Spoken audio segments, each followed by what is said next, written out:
siblings thought they were clever when they sold off the only thing my father left me, an old clock on the mantel. To them, it was worthless junk. To me, it was priceless. But I stayed quiet, watched them laugh, and waited for the perfect moment.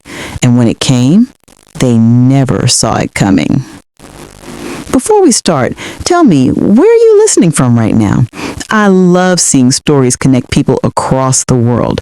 Drop your country in the comments, hit that like button, and subscribe if you haven't already, because you won't want to miss what's coming next.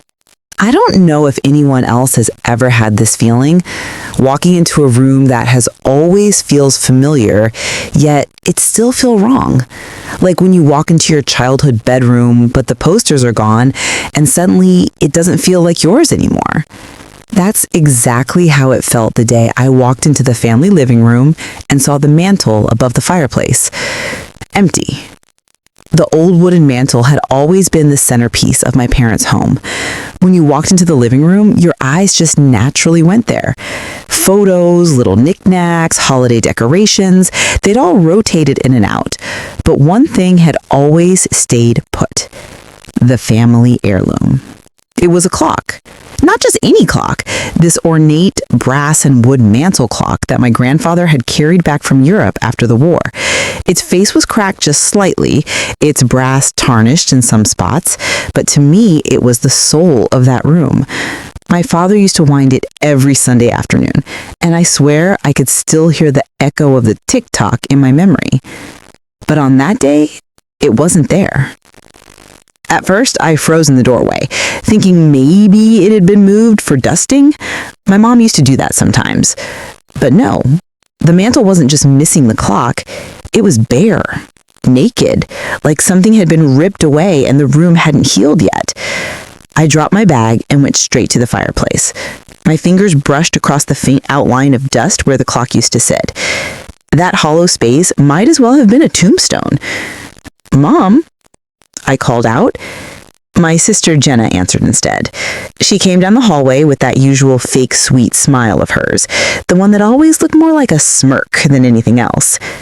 "Oh, that old thing?" she said casually, like we were talking about a broken toaster. "We finally got rid of it." I stared at her. "Got rid of it? What do you mean, got rid of it?"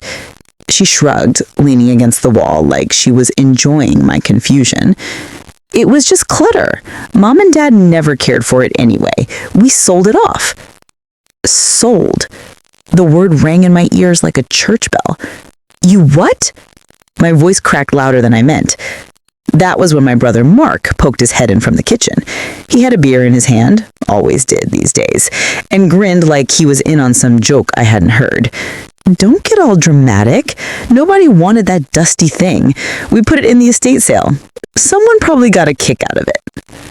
I felt my stomach sink.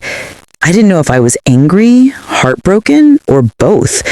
That clock wasn't just a decoration. It was history. Our history. And they treated it like a yard sale trinket. I wanted to scream, but instead, I just stood there, staring at them. Jenna crossed her arms, clearly enjoying herself. Mark took another long sip from his bottle, his smirk glued to his face. "Why?" I finally managed. "Why would you do that without telling me?" Jenna rolled her eyes. "Because it didn't matter. You're always so sentimental about junk. It's just clutter. We needed to clear space. You're overreacting." Her words stung, but not as much as the way she said them. Like she knew exactly what she was doing, poking the wound just to watch me bleed. Has anyone else ever had that moment where you realize the people closest to you don't actually respect what you care about? Like they'd rather mock your pain than admit they went too far. That's what hit me in that second. This wasn't just about a clock. This was about control. I clenched my fists so hard my nails dug into my palms. I wanted to grab them both and shake some sense into them, but I didn't. I swallowed the rage, turned away, and stared at the empty mantel one more time. They thought they'd outsmarted me. They thought they'd erased the past, stolen something irreplaceable, and left me powerless to stop them. But what Jenna and Mark didn't know, what they couldn't have known, was that I wasn't powerless, not even close. And as I stood there, staring at the space where my grandfather's clock once sat, a thought sparked in my mind. They thought they'd outsmarted me, but I had already let it happen. Because that clock, that so-called old thing they treated like junk, it wasn't just a decoration. It was a secret only I knew. And they hate that I only know what they didn't know. And they had just set me up perfectly.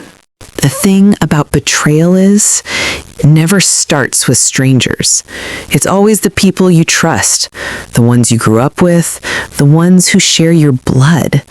That night, after staring at the empty mantel for way too long, I sat at the kitchen table across from Jenna and Mark. My mom had gone to bed early. Her health hasn't been the best, and she avoids conflict like the plague. My dad passed years ago, so he couldn't step in. It was just the three of us, and the air between us was thick enough to choke on. "Tell me again," I said slowly, my voice low, trying to keep the anger from boiling over, "why you thought it was okay to sell the clock without even asking me."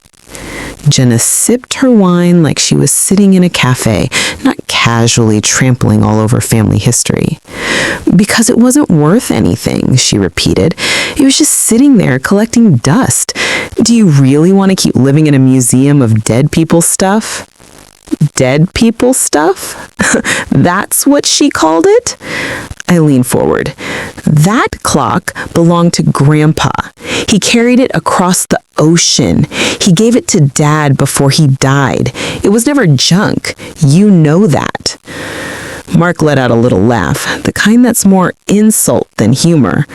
"You're so dramatic. You always put meaning into things that don't matter. It's not like Grandpa gave it to you. It wasn't yours to claim." That was when it clicked for me. This wasn't ignorance. This wasn't them being careless. This was deliberate. They knew what that clock meant to me. They knew how many times I'd told the story of Grandpa winding it, how I'd sat by it as a kid listening to its tick-tock like a lullaby. They knew all of that. And that's exactly why they did it. It wasn't about money, really. It was about control, power. They wanted to see me hurt, to remind me that I didn't get a say. I pushed my chair back, the legs scraping the tile with a screech that made Jenna wince. "You had no right," I said. "No right to take something that belonged to all of us and toss it like trash." She smirked, that damn smirk again. "You mean no right to take something you wanted for yourself." Her words hit me like a slap. Because the truth is, she was right in one sense. I did want the clock, not for its value, not for money, but for what it represented, for the connection to my dad and Grandpa, for the history. But the way she said it, twisting it into greed, made my blood boil. Mark leaned back, his beer bottle dangling between his fingers. "Face it, we made the call. You don't get to act like you're the only one who matters in this family." I snapped. "I don't act like that, but you two, you don't care about anyone but yourselves. You don't care about the house, the memories, the history. You just care about getting a quick buck." Jenna's eyes flashed. For a split second, the mask slipped, and I saw it. The glee. She wanted me to explode. She thrived on it. "You know what? Even if it was worth something, I wouldn't care, because you don't deserve it."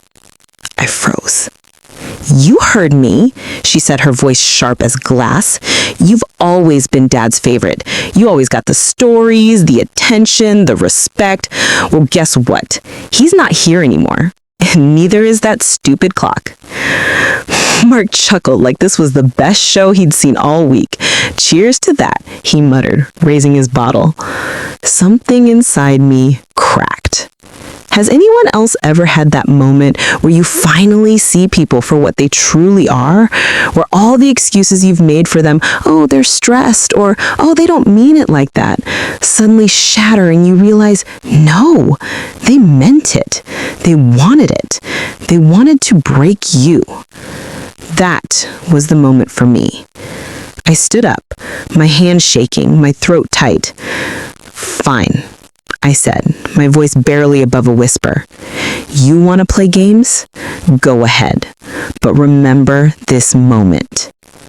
She tilted her head, smirking again. Is that a threat? I looked her dead in the eye. It's a promise. I walked out before I said something I couldn't take back. My heart pounded in my chest like a war drum. My head spun with rage and grief, and beneath all of that, a strange cold clarity. They thought they had beaten me, that by taking the clock, they'd erased my claim to Grandpa's legacy. But here's the thing they didn't know. That clock, that thing she called worthless piece of junk, it wasn't worthless, not even close. And the betrayal they thought was the end, it was only the beginning. Because if they wanted a war, I was ready to give them one. What would you have done if your own siblings looked you in the eye, mocked your pain, and told you that you didn't deserve your family's legacy?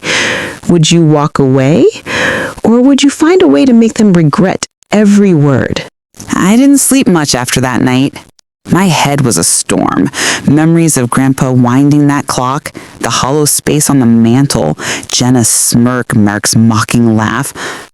Betrayal doesn't just sting, it haunts. But sometimes sleepless nights give you clarity. By morning, I knew one thing. I had to find out what happened to the clock. Where it went, who had it. I couldn't just let it vanish into some stranger's attic. So I started asking questions.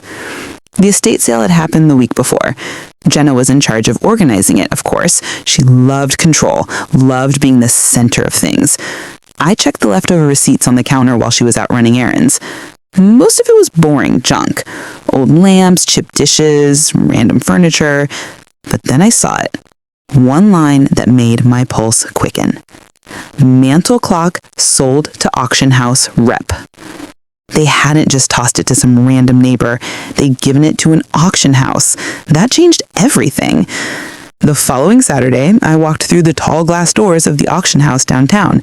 The place smelled faintly of polish and old wood, the kind of place where every item has a story, even if the bidders only cared about the price tag. I kept my head down, wearing a cat pulled low. I didn't want Jenna or Mark catching wind of me snooping around. They might not expect me to care, but they knew me well enough to suspect I wouldn't just roll over. The showroom was buzzing. People in Talon suits, women in pearls, older couples flipping through catalogs. It was a whole different world than the dusty garage sale my siblings had staged. Here, objects weren't clever. They were treasures. And then I saw it. The clock. Sitting on a velvet-covered pedestal under soft lighting, polished like royalty. Its brass gleamed, its wooden frame seemed to glow. I almost didn't recognize it, like seeing an old friend dressed up for the first time in decades. My breath caught in my throat. For a moment, I forgot the betrayal, the anger. All I felt was relief. The clock wasn't gone, not yet. But then my relief didn't last long, because then I saw them. Jenna and Mark. They strolled into the showroom like they owned the place, laughing, chatting with one another. Jenna wore that smug little smile, the one she saves when she thinks she's outsmarted everyone. Mark had traded his usual ratty t-shirt for a blazer, but the beer belly and cocky swagger gave him away instantly. I ducked behind a tall man flipping through the auction catalog. My heart pounded in my ears. Why were they here? Hadn't they already gotten rid of the clock? Then I realized, of course, they were here to watch it sell, to bask in the glory of their so-called smart move. The auctioneer's voice rang out, smooth and practiced. Items paraded across the stage, paintings, jewelry, rare collectibles. People raised their paddles with little nods, money flowing like water. And then the moment I dreaded and anticipated in equal measure. Lot number 34, an antique European mantel clock circa mid-20th century, brass and oak design, excellent condition. They placed the clock on display under the spotlight. I saw Jenna nudge Mark. He grinned, whispering something in his ear. They were practically glowing with satisfaction. To them, this was proof they were right, that it was just another object to be turned into cash. The auctioneer started the bidding low, 500. A hand went up, another countered. The price climbed steadily, 600, 7, 8. The room hummed with energy. Jenna's eyes sparkled. I could practically hear her thoughts. Look at all this money for that worthless thing. Aren't we clever? Mark leaned back, arms crossed, smug as ever. Each new bid was like a hammer to my chest, not because I cared about the money, but because of their faces, the glee, the mockery, the betrayal replaying in real time. Every raise of a paddle made their smiles grow wider. Every number called out by the auctioneer tightened the knot in my stomach. And yet, as I stood there, hidden in the crowd, something shifted inside me. I realized this was perfect. Because the more the bids climbed, the more my siblings celebrated, the deeper they dug their own graves. They thought they were watching their victory, but in reality, they were sealing their fate. Has anyone else ever stood in a room full of enemies who don't even know they've already lost? That strange mix of fury and exhilaration coursed through me as I watched Jenna and Mark lean forward, whispering, grinning, imagining how they'd split the money. I wanted to laugh in their faces, to scream that they had no idea what they were playing with. But I didn't, not yet, because the game wasn't over. It was only just beginning. I tore my eyes from their smug faces and locked them on the clock. That clock wasn't just family history. It wasn't just a memory. It was my weapon. And they had no idea that by selling it, by mocking me, by parading their greed in public, they had given me the perfect chance to use it against them. Every hand raised in that room only made my revenge sweeter. Every dollar added to the bid was a nail in their coffin. They thought this was their moment, but it was mine. I think everyone has a breaking point. For me, it was never just the clock itself. It was the way Jenna and Mark laughed when they sold it, the way they dismissed me, the way they acted like family history meant nothing. But what they didn't know, the one thing only I knew, was that the clock wasn't just sentimental. It wasn't just some old trinket. It was worth a fortune. Let me take you back a few years before Dad passed. One night, we sat together in that same living room, the clock ticking softly on the mantel. He was polishing it with a rag, slow and careful, like it was a ritual. I must have been in my late teens, maybe early 20s. This clock isn't just a clock, he said quietly. I frowned, confused. What do you mean?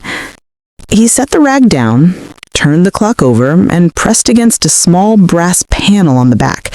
It clicked open like a hidden compartment. Inside, wrapped in yellowed cloth, was a folded piece of parchment. What's that? I asked, leaning in. Dad smiled, but there was a gravity in his eyes. This is your grandfather's legacy, a document from the war, something he brought back with him. He never talked much about it, but he made me promise to protect it. Someday, it'll be your responsibility. I remember running my fingers across the fragile paper. The writing wasn't in English. It looked like old German, maybe even older. There were seals, signatures, a map of some kind. I didn't understand it, but I could feel the weight of it. Why not tell Jenna and Mark? I asked. Dad shook his head. Because they'd see it as a payday, nothing more. They don't understand heritage. They never have. But you listen. You care. That's why this will be yours. He closed the compartment gently, set the clock back upright, and looked me dead in the eye. Never let it fall into the wrong hands. Years later, after Dad died, I took that parchment to a historian friend at the university. His eyes nearly popped out of his head when he unwrapped it. Do you have any idea what this is? He whispered. I shook my head. It's a land deed, issued by a European noble family in the 1800s. It's authentic. This could tie to estates that are still active today. If someone pursued it legally, this could be worth... He paused, lowering his voice. Millions. Millions. I sat there in stunned silence while he explained. Apparently, deeds like this were extremely rare. Collectors, historians, even certain governments would pay astronomical sums for them. And where was it hidden? Inside the clock. The clock my siblings had sold like garbage. So as I stood there in that auction hall, watching Jenna and Mark grin while bids climbed higher, I wasn't just mourning a lost heirloom. I was watching my siblings toss away a literal fortune, completely blind to the truth. I almost laughed out loud. Every raise of the paddle, every greedy smile on their faces, it all made their downfall sweeter. They thought they were clever, but they had sold something they couldn't possibly understand. They had no idea that the worthless clock contained a document that could change lives. And only I knew. Part of me wanted to run up to that stage and grab the clock and scream at them, to rip the mask off and show them how stupid and short-sighted they were. But another part of me, a darker, colder part, realized this was my chance. Because if I told them the truth now, they'd fight for it. They'd drag lawyers into it, drag Mom into it, drag me through hell, just to get their greedy hands on something they never respected in the first place. But if I stayed quiet, if I played this carefully, I could beat them at their own game. As the auctioneer's gavel slammed for another item, my heart raced. The clock was coming up soon. My siblings were buzzing like kids on Christmas morning, giggling, whispering, ready to see how much their junk would sell for. I slipped out of the showroom and into the lobby. My hands were shaking as I pulled out my phone. I had one call to make, one ally who knew exactly what to do. Has anyone else ever had to stand by while people you love betray you, knowing you hold a secret that could destroy them if you play it right? The hardest part isn't the anger, it's the restraint, the patience. Because revenge isn't just about striking back, it's about waiting for the perfect moment to strike. And as I stepped outside into the cool evening air, hearing the muffled hum of the auction house behind me, I realized something that made me smile for the first time in days. The perfect moment was coming. The clock wasn't lost. The legacy wasn't gone. And my siblings? They had just auctioned away the very thing they thought they were stealing from me. The irony was delicious. They had mocked me for being sentimental. They had laughed in my face. They had sold the one thing I swore to protect. And yet, they had no idea they had just set the stage for their own downfall. Because the only person in that entire auction house who knew the truth about the clock's hidden value was me. What would you have done if you were the only one who knew the family junk was hiding something priceless? Would you reveal the truth and fight openly, or let your enemies bury themselves with their own greed? I knew the clock's value. I knew what my siblings didn't. And I knew that if I played this wrong, the truth could slip through my fingers forever. So I made the call. His name is Daniel, a lawyer by trade, but more importantly, one of the only people I trust in this world. Dad had known him too. They played cards on Friday nights, drank bourbon, swapped stories. When Dad passed, Daniel became something like a quiet guardian for me. Not pushy, not nosy, just present when I needed him. When he picked up, his voice was calm as always. Hey, what's wrong? I don't know how he always knew, but he did. They sold the clock, I blurted. The clock? Yeah, my voice cracked. Jenna and Mark, they just got rid of it. It's at the auction house right now. I'm staring at it. It's about to go on the block. Silence. Then a slow, measured breath. And the document? Still inside, I whispered. I'm sure of it. They never knew. Daniel didn't waste words. All right, tell me where you are. 15 minutes later, I spotted him stepping through the glass doors. Black suit, clean shave, his silver hair slicked back like he had just stepped out of a courtroom. He looked completely at home in the upscale chaos of the auction house. I melted into the background as he approached. We didn't greet each other. We didn't need to. He just gave the faintest nod, then headed straight for the registration desk. Within minutes, he had a bidder's paddle in hand.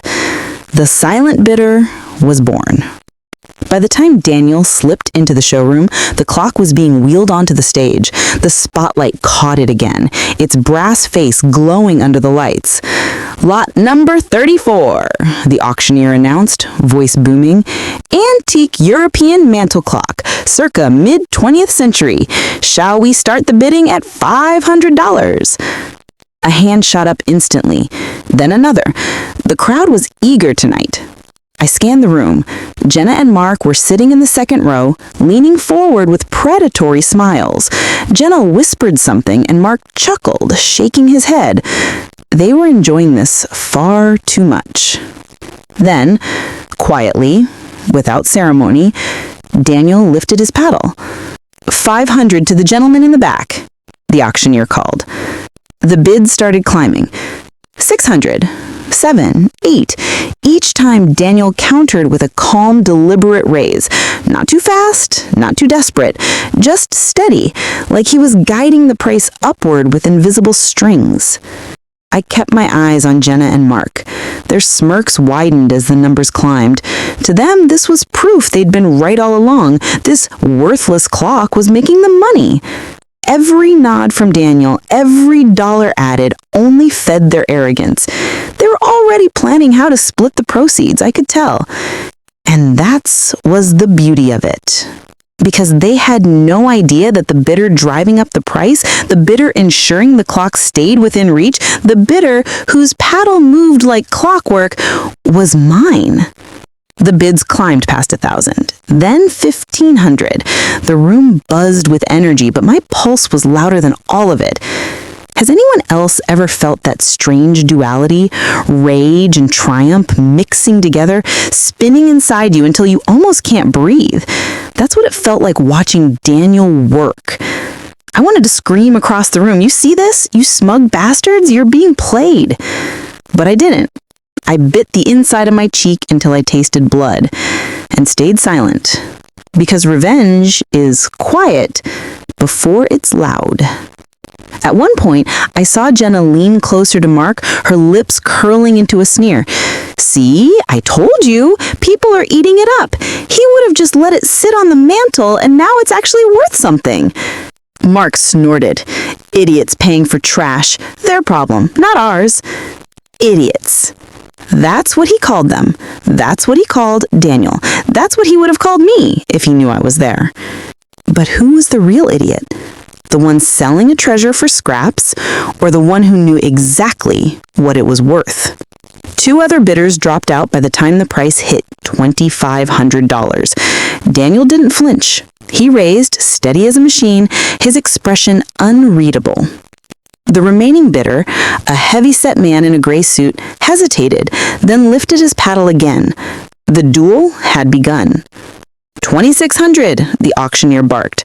"Do I hear 27? Daniel raised his paddle.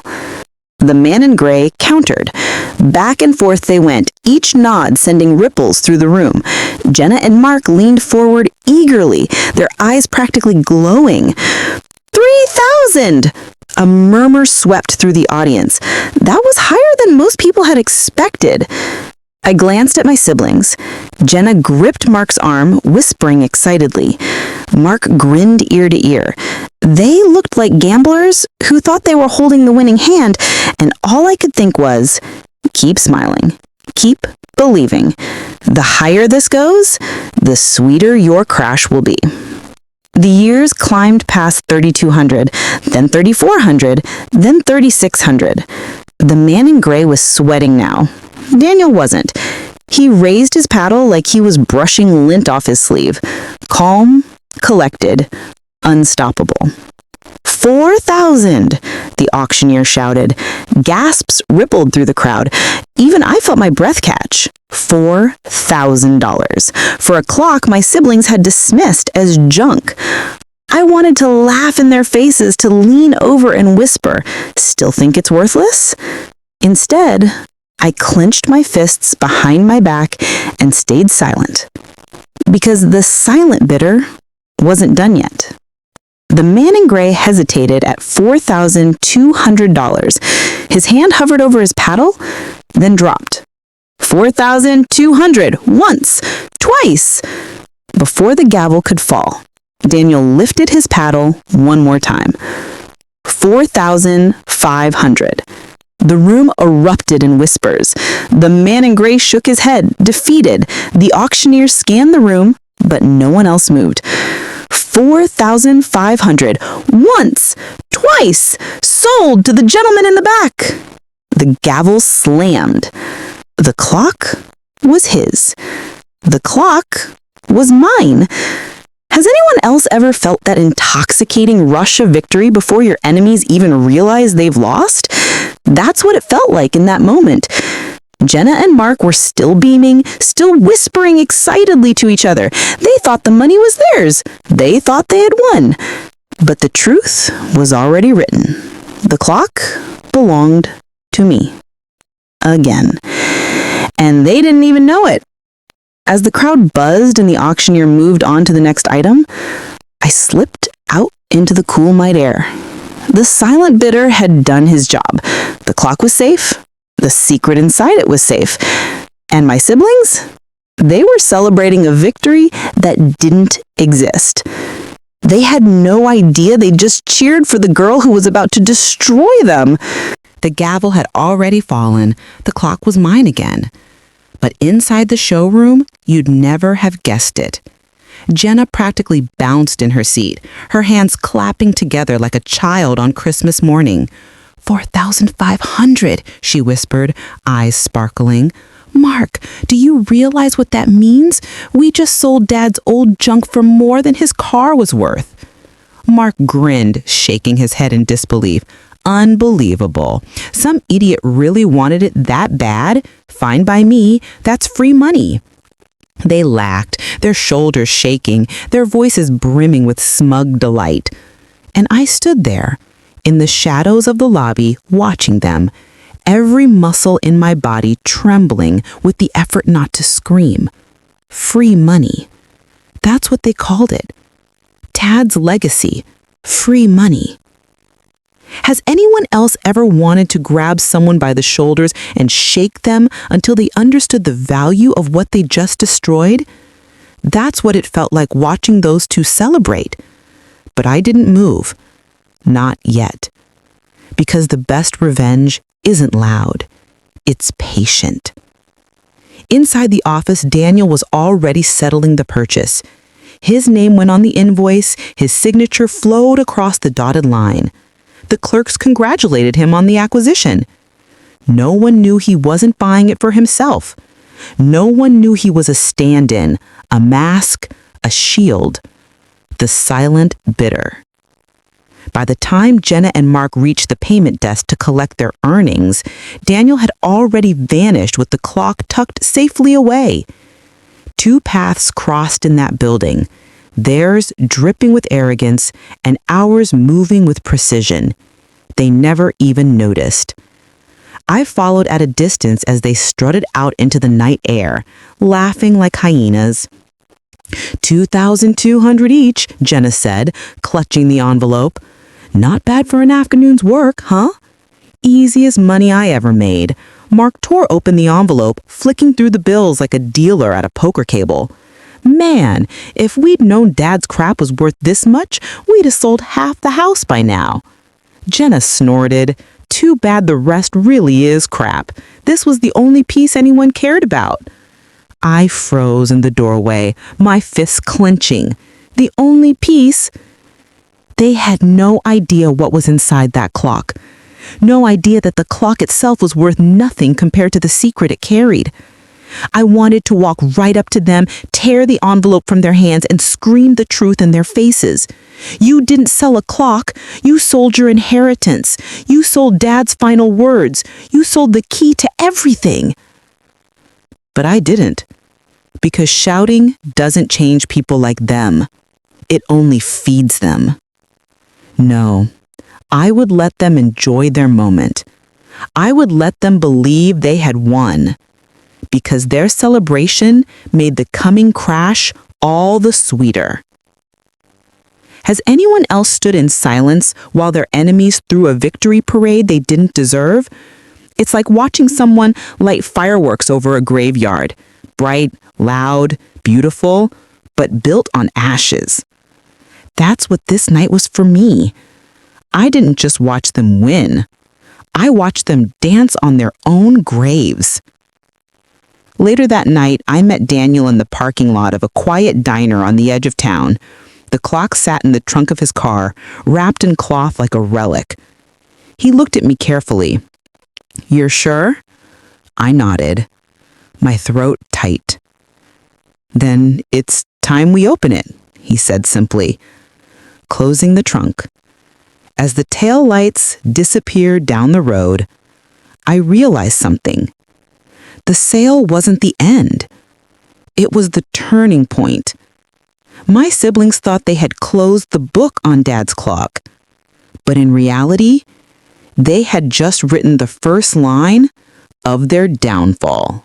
Daniel's car hummed steadily along the back roads, the old highway stretching under the glow of the streetlights.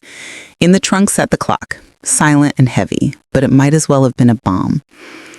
Neither of us spoke much during the drive. The weight of what we were about to do hung between us. I remember gripping the door handle so tightly my knuckles turned white. My mind raced. What if Dad had hidden nothing? What if it was just an old clock after all? What if I was chasing ghosts? But deep down I knew. Dad wasn't the kind of man to cling to an object without a reason. That clock meant something. And tonight, I was about to find out what. Daniel pulled into the back alley of his workshop, a cramped, dimly lit space that smelled of sawdust, machine oil, and old metal. He worked as a restorer, so the walls were lined with tools, magnifying lamps, polishing cloths. We laid the clock on a padded workbench. For a moment, I just stared at it. The hands were frozen at 12:07 as they had been for years. The brass casing gleamed faintly under the lamp, but I could see the scratches, the dents, signs of a long life. "Ready?" he asked softly. I nodded. He picked up a fine screwdriver, and with delicate precision, he began to loosen the back panel. The sound of each screw dropping into the tray echoed like gunfire in the quiet room. The back plate came off, revealing the old clockwork gears inside. Dust clung to the metal, cobwebs in the corners. Daniel leaned in, frowning. "Looks ordinary." But then his hand paused. He tapped a section of the inner casing. Thunk, thunk, thunk. Hollow. "Wait," he murmured. With the tip of his screwdriver, he pressed gently on a seam almost invisible to the eye. The panel gave way with a tiny click. And there it was. A compartment no bigger than a book, sealed tight. My heart nearly stopped. Daniel looked up at me. "Want to do the honors?" I swallowed hard, reached forward, and pulled the compartment open.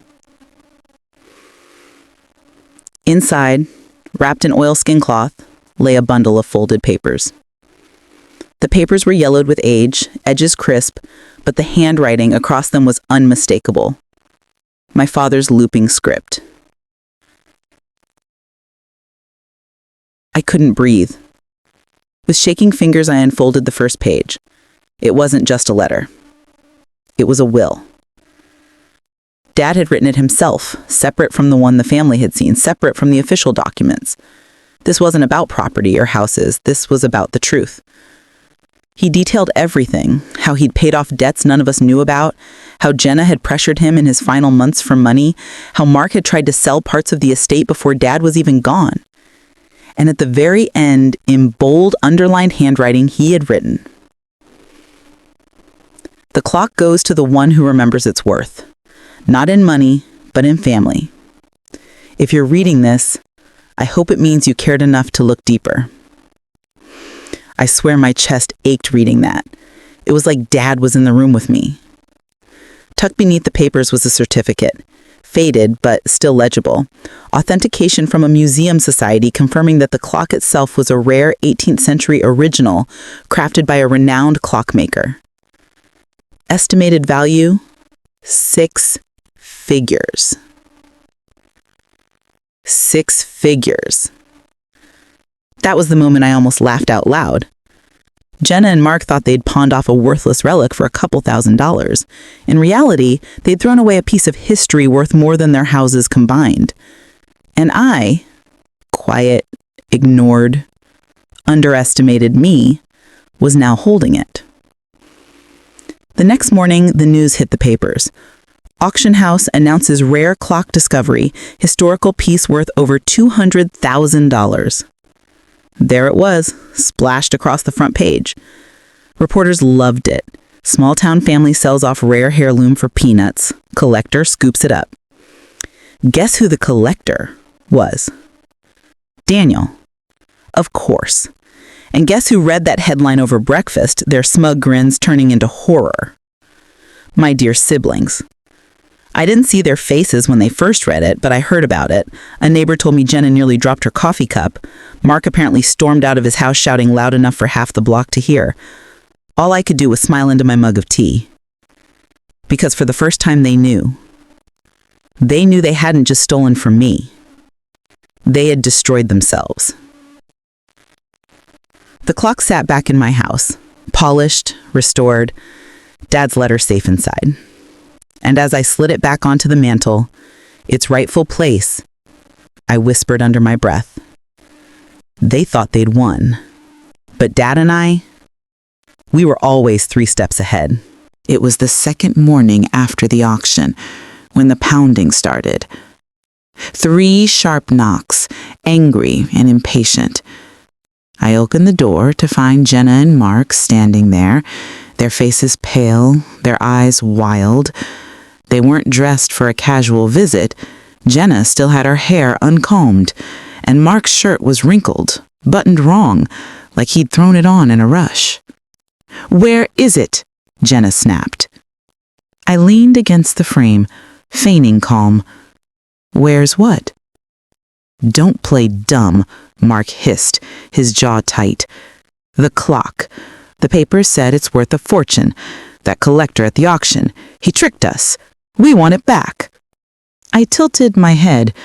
"You sold it, remember?" Jenna's hands curled into fists. "That doesn't matter. We were misled. We're going to the auction house. We'll get it overturned."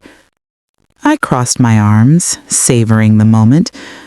Good luck with that. The very next day, I followed them, discreetly, to the auction house. I watched from a corner as they slammed their fists on the counter, voices rising. "That bidder didn't tell us the truth," Jenna shouted. "We demand our property back," Mark barked, his face red. The clerk, a thin man with glasses, remained perfectly calm. "I'm sorry, but the sale is final. All items are sold as is. The bidder owes you nothing beyond the agreed price." "You don't understand," Jenna shrieked. "That clock was our father's. It was family property. We were deceived." The clerk's voice sharpened. "No, you don't understand. You willingly sold it. We have your signatures on the contract. There is nothing more to discuss." Their faces crumpled with frustration, like children denied a toy.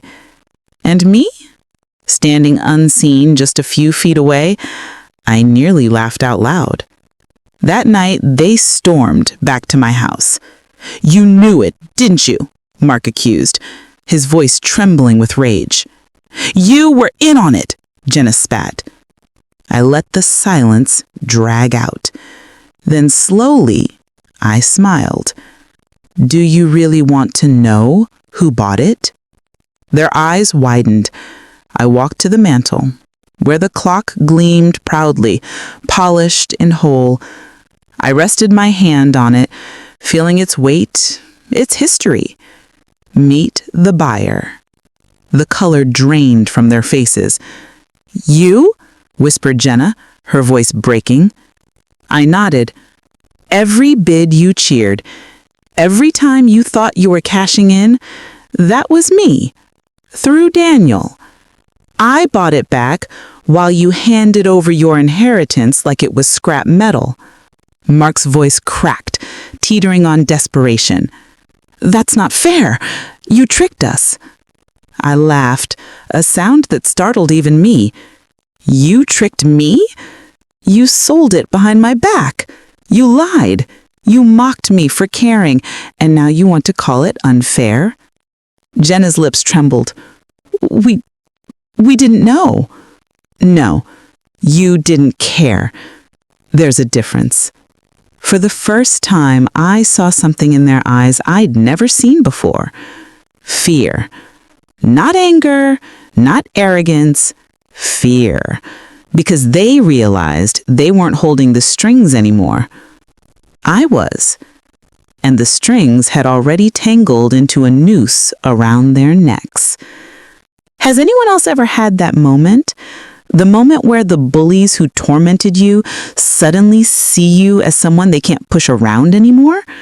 It's like watching the tide shift. 1 second, you're drowning under their weight. The next, they're the ones gasping for air.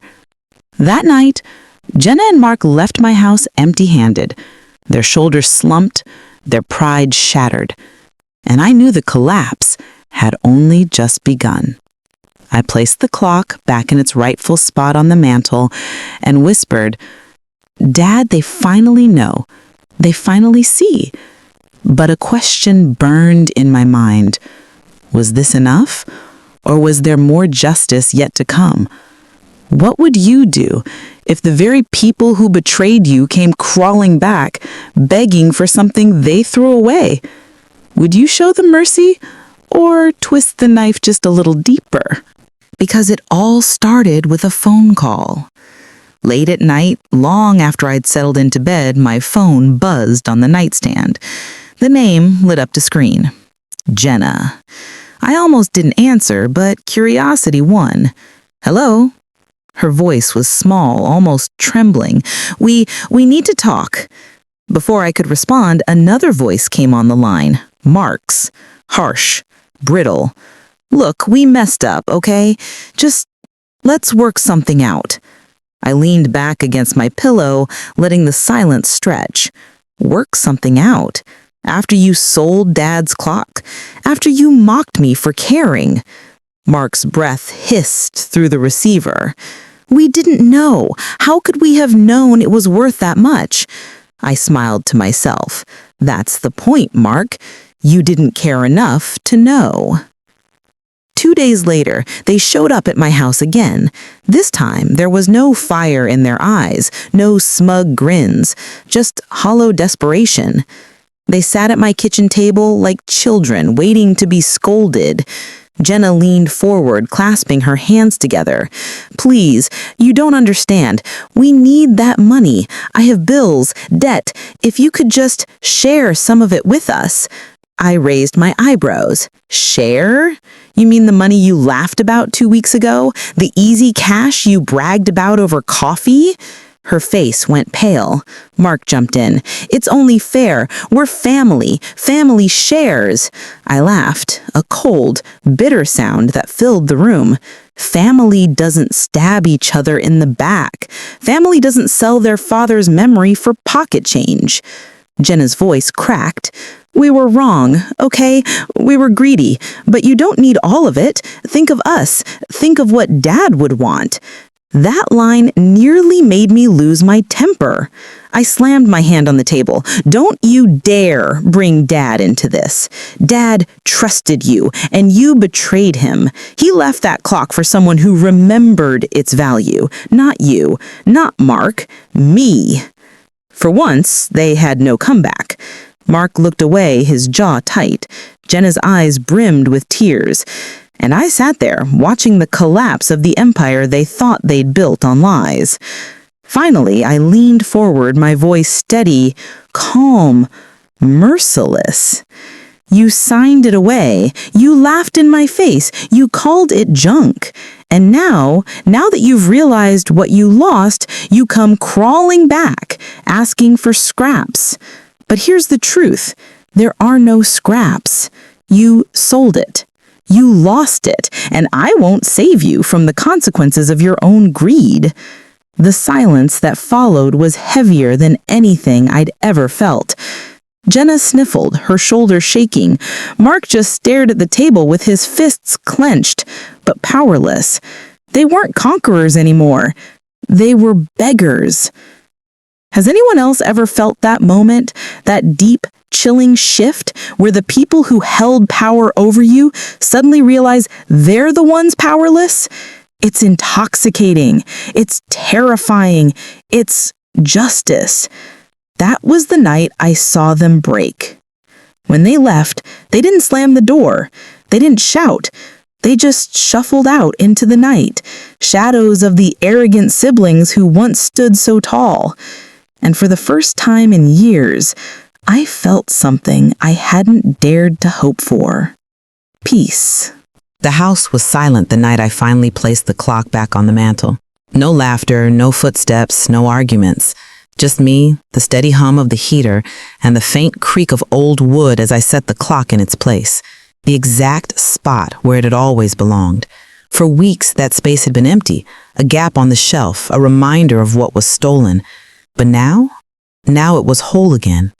The brass gleamed under the lamplight, polished to perfection. The hand still pointed at 12:07, frozen in time, but somehow that felt right. It was like the house itself exhaled, relieved that the heart of it had returned. I opened the hidden compartment once more, carefully unfolding Dad's letter. His handwriting stared back at me, strong and deliberate despite the years. I read the words again, slower this time, letting them sink into me. The clock goes to the one who remembers its worth, not in money, but in family. If you're reading this, I hope it means you cared enough to look deeper.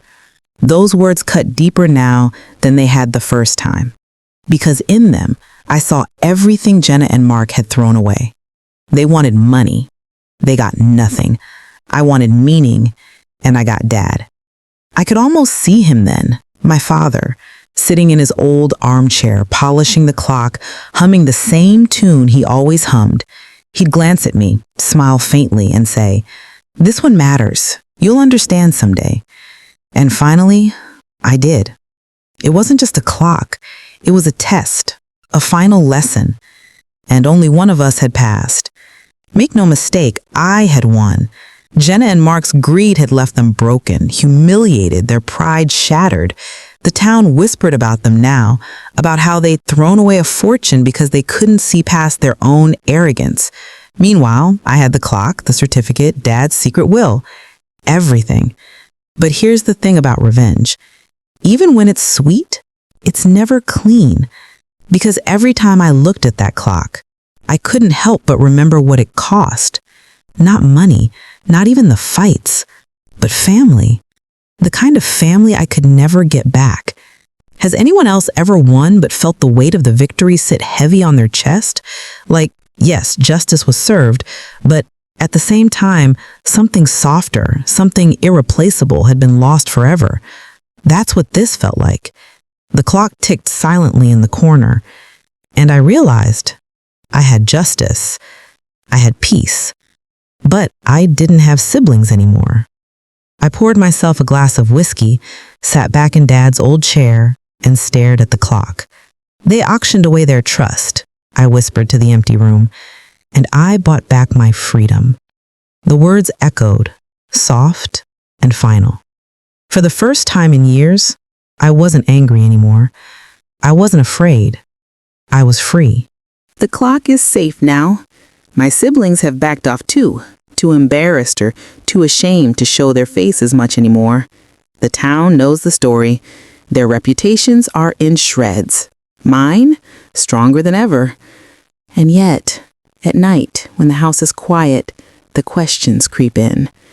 I sit in Dad's old chair staring at the clock and I wonder, did I really win? Or did I just cut the last threads holding my family together?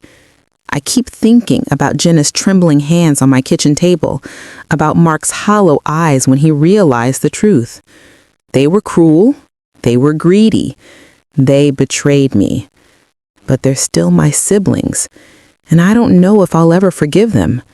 Has anyone else ever faced that crossroads where justice and forgiveness collide? Because here's what I can't stop asking myself. Should I let them suffer the consequences of what they did, the debts and the whispers and the shame? Or should I be the bigger person, extend an olive branch and forgive, even though they never once showed me mercy? Would forgiveness dishonor Dad's memory, or would it be the final lesson he wanted me to learn? I don't have the answers yet. Maybe I never will. But I'll leave you with this. If you were in my shoes, after everything, would you forgive and forget, or would you let them drown in the mess they made for themselves? If you made it this far, you're exactly why I tell these stories. Hit subscribe, turn on notifications, and join me next time for another slow burn tale of betrayal, revenge, and justice served cold. Until then, ask yourself, what would you have done?